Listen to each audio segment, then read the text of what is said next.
Bapak, Ibu, dan saudara-saudara warga Santa Helena yang dikasihi Tuhan. Minggu ini kita diajak untuk belajar dari Bunda Maria, yang sejak semula mesti bergumul dengan berbagai kesedihan, hidup dalam ketakutan, karena anak tunggalnya yang masih bayi sekalipun dicari-cari hendak dibunuh, sampai-sampai mesti melarikan diri ke Mesir. Bunda Maria harus menyaksikan sendiri penderitaan putranya yang dipaksa memikul salib menuju Golgota, dipaku di tiang salib, lambungnya ditikam dengan tombak, dan diberi anggur asam untuk diminum.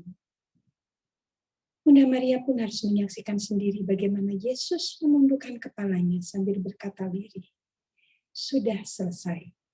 Lalu ia pun menyerahkan nyawanya. Persis seperti yang dinubuatkan oleh Simeon, suatu pedang akan menembus jiwamu sendiri. Hati Bunda Maria terguncang dan hanya bisa pasrah ketika buah hatinya direnggut darinya dengan begitu keji.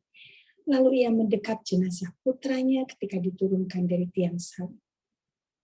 Bunda Maria begitu dalam mengalami kesedihan yang kita kenang sebagai Mater Dolorosa, yaitu Bunda Kesedihan. Bapak, Ibu, dan saudara-saudara yang saya kasihi, Bunda Maria sanggup menghadapi semua penderitaannya itu. Untuk itu kita patut bersyukur karena Bunda Maria boleh menjadi bunda kita yang sedemikian istimewa dan kita jadikan sebagai salah satu tempat mempercayakan doa-doa kita.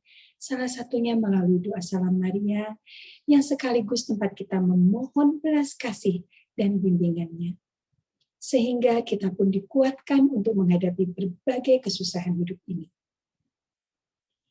Hal itu tentunya terjadi atas permintaan dari Yesus sendiri kepada ibunya. Ibu, inilah anakmu.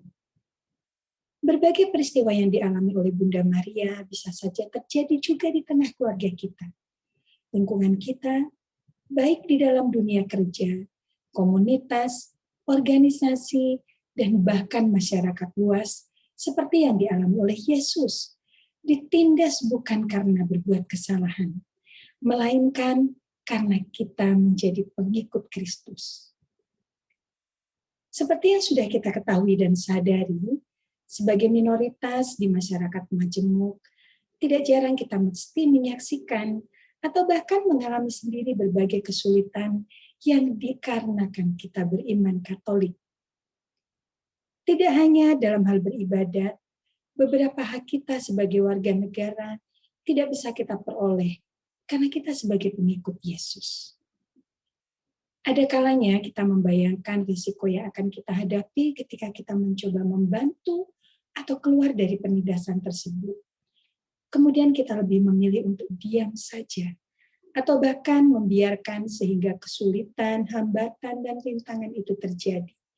Dan bahkan berulang kali terjadi.